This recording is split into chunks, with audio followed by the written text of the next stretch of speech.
Okay, so this is going to be a biochemistry video.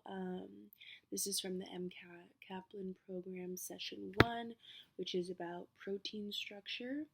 I'm going to first talk about amino acids. This is just going to help me remember it because teaching helps, I guess.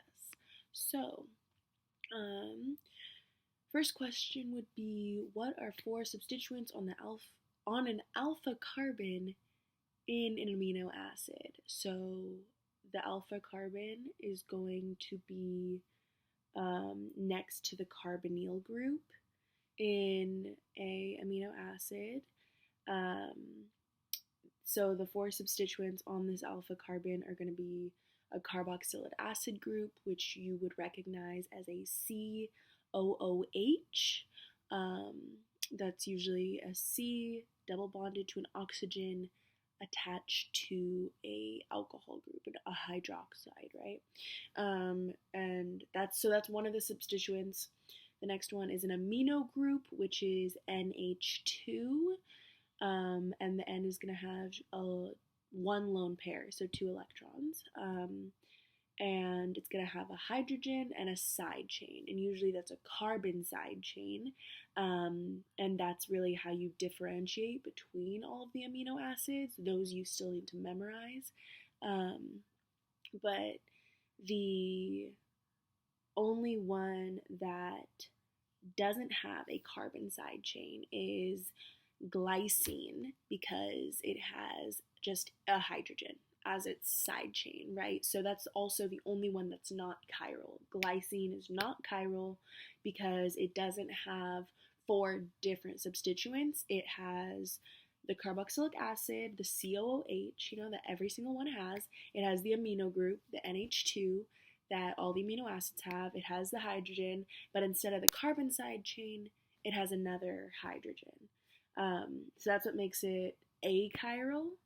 And it also makes it the only one that doesn't have a carbon side chain, right?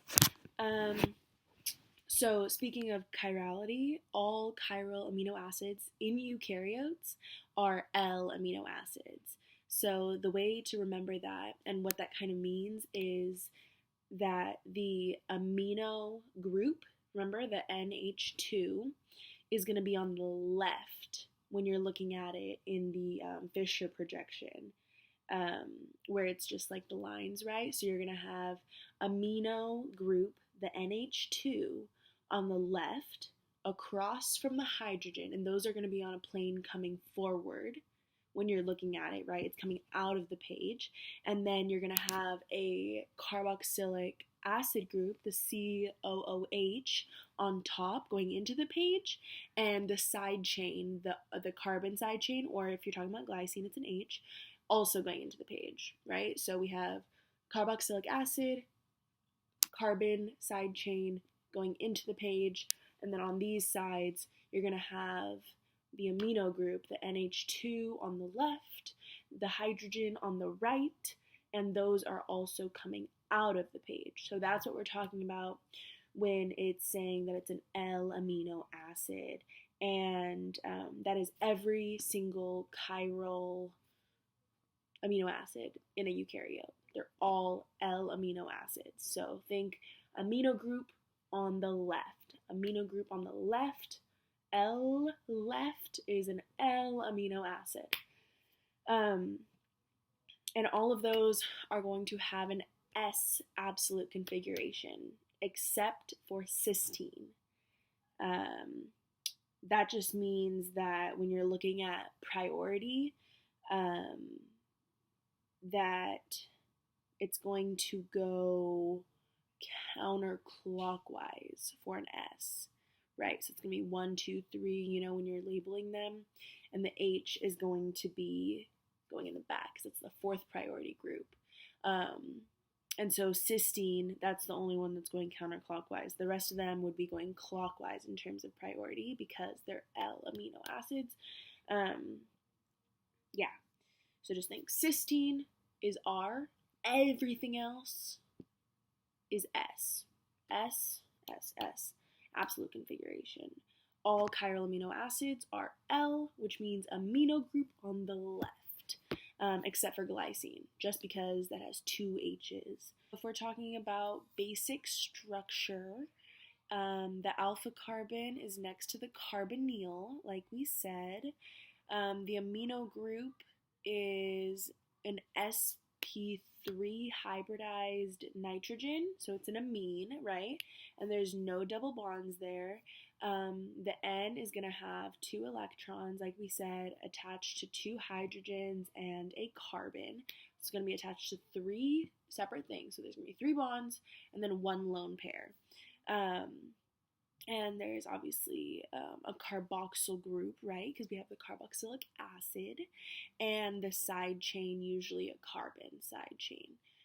So those are the 4 substituents on an alpha carbon. The alpha carbon is next to the carbonyl, and that's the basic structure of any amino acid.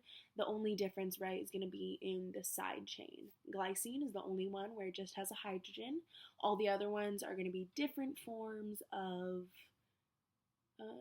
carbon side chains. Alright, I'm going to be talking about acid-base chemistry of amino acids. First, amino acids are amphoteric, meaning they act as an acid and a base. That's because they have acidic components and basic components. The basic component is going to be the amino group. Nitrogens are generally basic, so that part will act as the base. Carboxylic acid is, of course, an acid, and that's in every amino acid as well. Depending on which condition they're in, these groups will either gain protons or lose protons. So in acidic conditions, the basic side chain, or the amino group, are the ones that will be ionized. An amino group will become NH3+. Either way, in acidic conditions, the ionizable group will become a cation. In basic conditions, the ionizable group, which is generally going to be a carboxylic acid or an acidic side chain, they're going to become an anion. So carboxylic acid will become COO-, which means it just becomes negative. And again, a cation is going to be a positive ion, and anion will be a negative anion. And I think maybe just an easy way to remember that is that negative has an N, anion has an N. That's the easiest way I can think. At an intermediate pH, they will form a Zwitter ion, which is dipolar. It will have both positive and negatively charged elements. No, how do I explain it? Like parts, groups in the amino acid. So a Zwitter ion is going to have both positive and negative. It's going to be a cation and an anion. So in this case, an amino acid will have a negative, an anion, carboxylic acid, because it lost its protons in basic conditions, right? And the amino group of the amino acid became an NH3+. It's a cation because of the acidic conditions. So then we have a positive amino group, a negative carboxylic acid after the ionization, and that's what forms the Zwitter ion because it's dipolar. And you would use the equation Pi, which is intermediate pH, and you would use pKa1 plus pKa2 over 2. Very simple. It's basically finding the average of the two pKa's, The pKa1 is going to be probably the amino group, and the pKa2 will be the carboxylic acid group. All amino acids are going to have 2 pKa values. pKa1 is going to be the carboxyl group. pK2 is going to be the NH3+ group. pK1 is usually going to be around 2 because it's acidic, as we know. pK2 is usually going to be around 9, 10 maybe, because NH3+ is going to be a pretty weak acid. Amino acids with acidic or basic side chains are going to have 3 pKa values because that side chain is going to have some sort of acidity or basicity. So it's either going to be so you're going to have the PKCOOH, the PKNH3+, and then the PKR group. Again, the PKCOOH is going to be 2 probably. The PKNH3 plus is going to be around 9 or 10, and the PKR group is going to be dependent on what the R group is, right? Whatever the side chain is in the specific amino acid you're talking about. So the isoelectric point is the Pi that I mentioned before. It's the pH where we're going to find the Zwitter ion, where there's no net electrical charge, because the acidic aspect, the acidic group of the amino acid balances out the basic group of the amino acid. So if you're looking at neutral amino acids, the isoelectric point is going to be a simple pK1 plus pK2 over 2. So that's just going to be averaging the pKa of the carboxylic group or carboxyl group and the pK of the NH3+. If we're looking at acidic amino acids, that means that they have a acidic R group, like side chain. So the isoelectric point of an acidic amino acid is going to be the pKa of the carboxyl group and the pKa of the side chain over 2.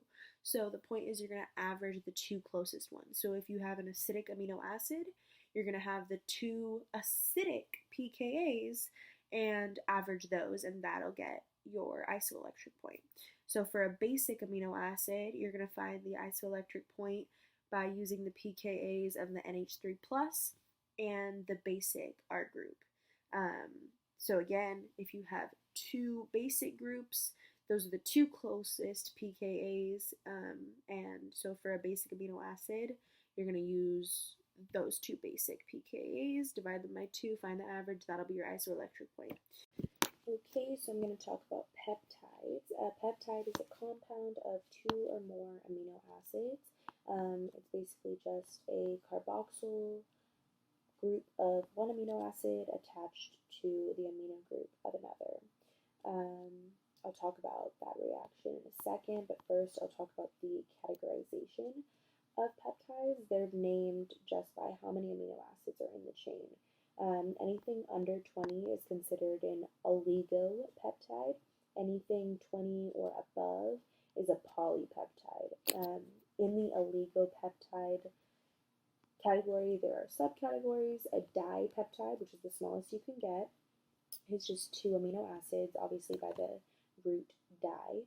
A tripeptide is 3, based on the root, the prefix, and those are both considered oligopeptides. And then, like I said, anything above 20 or above is a polypeptide. Okay, so peptide bond formation uses a dehydration reaction, meaning that water is going to be one of the products, which means that you are going to have more hydrogens and oxygens in the reactant than you will in the product peptide, if that makes sense. So basically, the nitrogen in an amino group is going to be a good nucleophile because it has an extra lone pair of electrons that it can transfer to the electronegative carbon that's double bonded, not the electronegative, the carbon that's double bonded to an electronegative oxygen, because that carbon will be partially positive. So the electrons that are on the nitrogen will go towards that carbon, which is partially positive. And it'll create an amide bond between the two amino acid groups in the peptide chain. So on one end of your peptide chain, you will have your normal amino group, just one on one end. In between each of the amino acid sections, if you will, is just going to be an amide group. So it'll be a nitrogen with 2 electrons, one lone pair, and a hydrogen in between 2 carbon bonds. And after however many amino acids you have, at the very other end of the chain, you're going to have an actual full carboxyl group, which is a carbon double bonded to O and also bonded to an alcohol, an OH, hydroxide. And so that is going to be the full chain. You're not going to have that normal hydroxyl in any other part of the other amino acids that you would normally have, because that's the part that the nitrogen attacks, since it's a very good nucleophile. An important term to remember is a zymogen. A zymogen is an inactive form of precursor enzymes. And that will show up in peptide bond hydrolysis. And if you break down the word hydrolysis, lysis means breaking down or breaking up, breaking apart, and hydro is water. So a hydrolysis reaction is going to break apart bonds with water. So previously, when we were looking at peptide bond formation, that was a dehydration reaction, meaning we were taking water out. Water was in the products. In this case, for hydrolysis, you're breaking with water. So you need water in the reactants, and then you're going to see more hydrogen and oxygens in the product than you are in the original reactant peptide. So if you have a peptide, it's going to be the same thing, where your C that's double bonded to the O is still going to be partially positive because it's still being pulled on by that electronegative O. O is always more electronegative than carbon, so, and it's pretty strongly electronegative, so it'll be constantly pulling on it, which means those carbons will be partially positive. And in water, the reason it's polar, or one of the reasons it's polar, is because the oxygen has two lone pairs of electrons attached to it. So those two lone pairs are going to go over to the carbons that are partially electropositive. And that will cause the two amino acids, in this case, to break apart, and you'll be left with, for example, it would be H3N plus on one end of this amino acid, and you're, instead of having a COOH on the other end, you'll have a COO minus, because you didn't put in those H's into the two amino acids, and that would be a separate reaction, or a separate step to the reaction.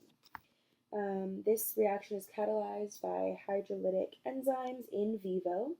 So in vivo, it'd be using trypsin or chymotrypsin to catalyze the reaction. If you're talking about in vitro, you would use an acid or base catalyst. And just a refresher, catalysts speed up the reaction. They lower activation energy.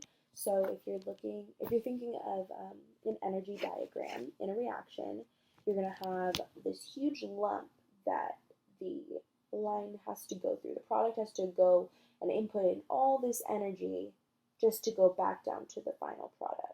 But when you have a catalyst, that activation energy is going to go down a lot.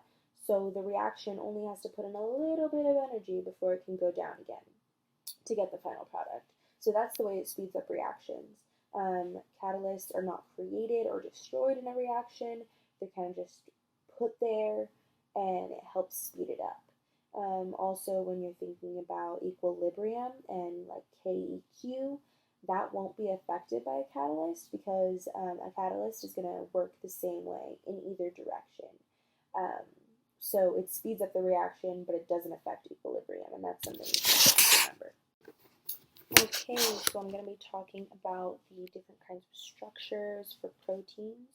You can have primary, secondary, tertiary, or quaternary, and they're each going to have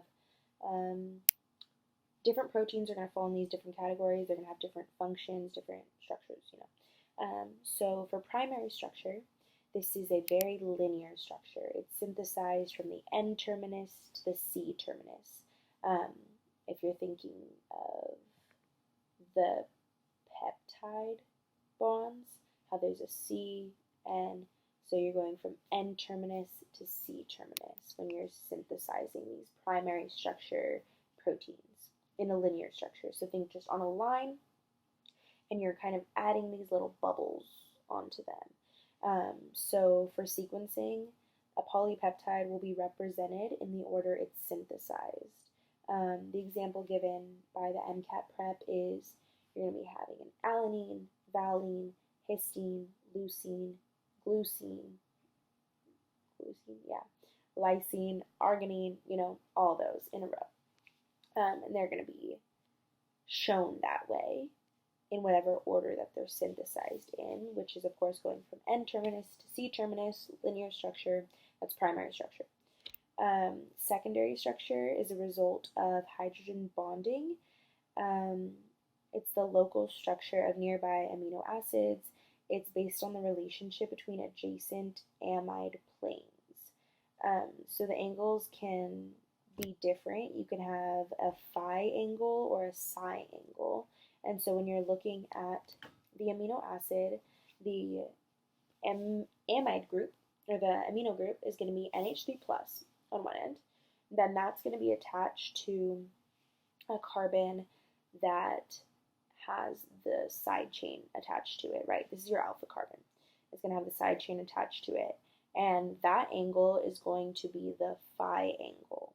And then it's also attached to the next carbon, which is double bonded to oxygen and attached to a nitrogen and hydrogen, which are leading on to the other amino acids in this peptide chain, right? But that's just one link of the peptide. So when you're looking at it, the carbon that's attached, double bonded to an oxygen, is going to be the psi angle, and the alpha carbon line is going to be the phi angle. You can have an alpha helices. Alpha helices have a rod-like structure, a clockwise coil, hydrogen bonding between the carbonyl oxygen and the amide hydrogen. That's when, if you're looking at that same structure that I just described, you have the C double bonded to an oxygen, and the oxygen is going to be electronegative, as it always is, so it's going to have a partially negative charge, right? And then let's say you have another C double bonded to oxygen, and that C is also bonded to a nitrogen with two hydrogens attached to it. The oxygen in the first group in the peptide, which is partially negative, is going to want to attach to that hydrogen. And that's where the hydrogen bonding occurs. Just as a refresher, hydrogen bonding occurs between hydrogen and either fluorine, oxygen, or nitrogen. FON. So think hydrogen bonding, FON. I don't know of a good way to remember that. Just FON. Just remember that. And so that's what the alpha helices is. Remember, clockwise coil, rod-like structure. Hydrogen bonding between the C and the O. The side chains are going to point away from the helix core. So remember, if it's a rod-like structure, the side chains are always going to point out. So that the alpha carbon is going to be part of this coil, and it's going to have the carbon and the amino group attached to it, and then the side chain is going to stick out, whatever it is. So that's the alpha helices. If you're looking at beta pleated sheets, these sheets are parallel or anti-parallel. Anti-parallel just means they're still even like this, but in the same way that my hands are, you have your fingertips over here, elbow over here, and on the bottom one, you're going to have fingertips here, elbow over here, and this is anti-parallel. If we want to get parallel, it's like this, where you have your fingertips at the top, elbows at the bottom. That's the difference between anti-parallel and parallel. In beta pleated sheets, the peptide chains are going to form rows. So remember, like this, or like this, parallel, anti-parallel. There's hydrogen bonding between the carbonyl O and the amide hydrogen, like I said before, but the side chains are going to point above and below the plane of the sheet.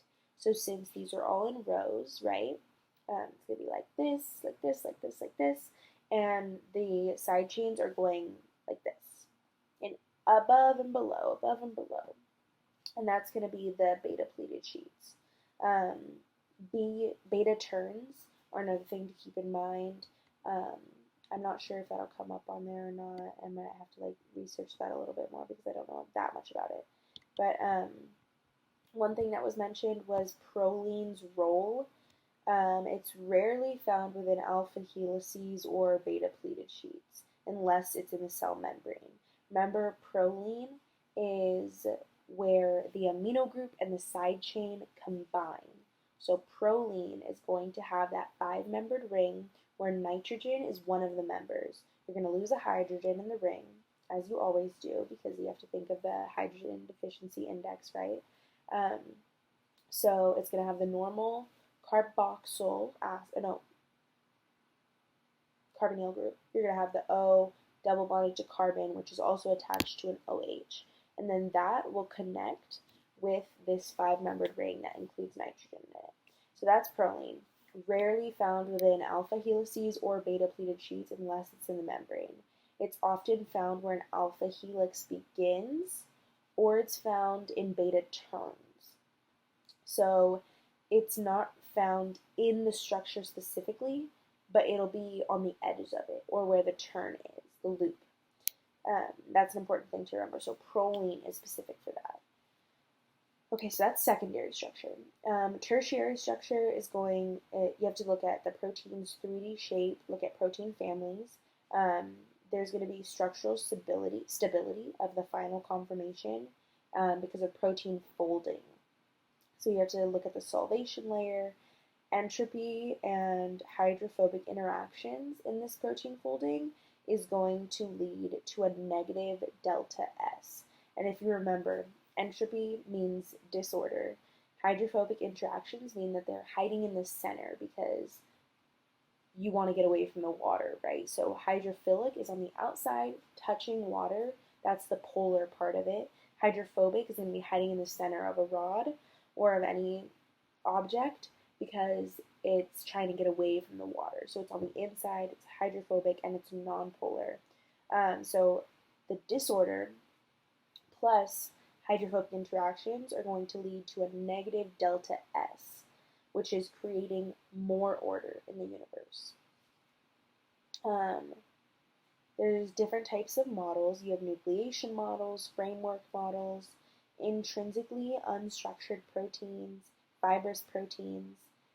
Examples of fibrous proteins would be alpha keratin, collagen, and globular proteins. Globular proteins are in charge of packing. They're ordered structures with disordered segments, motion, anti-parallel alpha helix proteins, or they can be shown in parallel or mixed beta sheet proteins, or in anti-parallel beta sheets.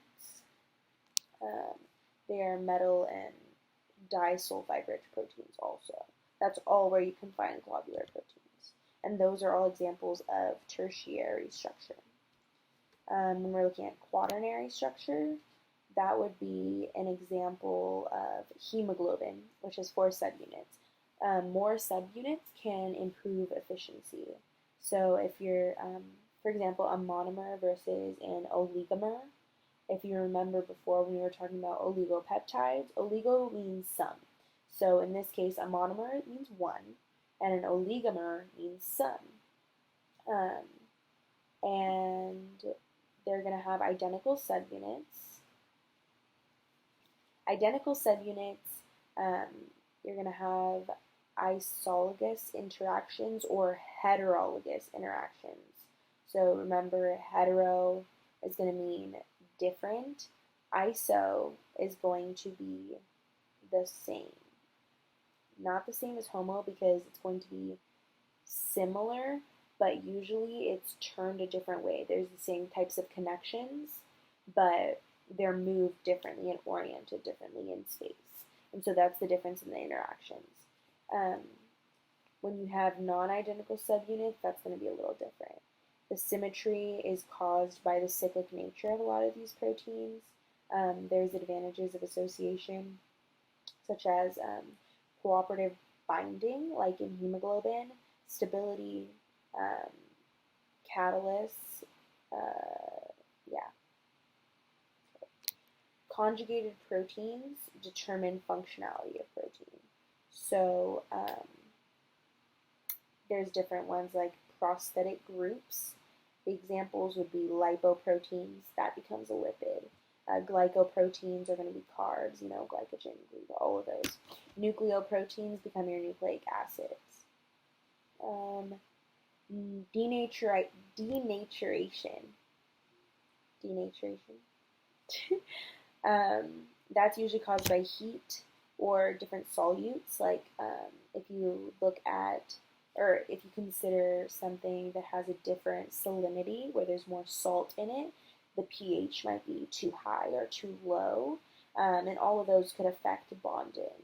And so that would cause denaturalization, where it'll cause the proteins to break apart. And once the proteins are broken apart, you can't really put them back together, and they become dysfunctional. You can't use them.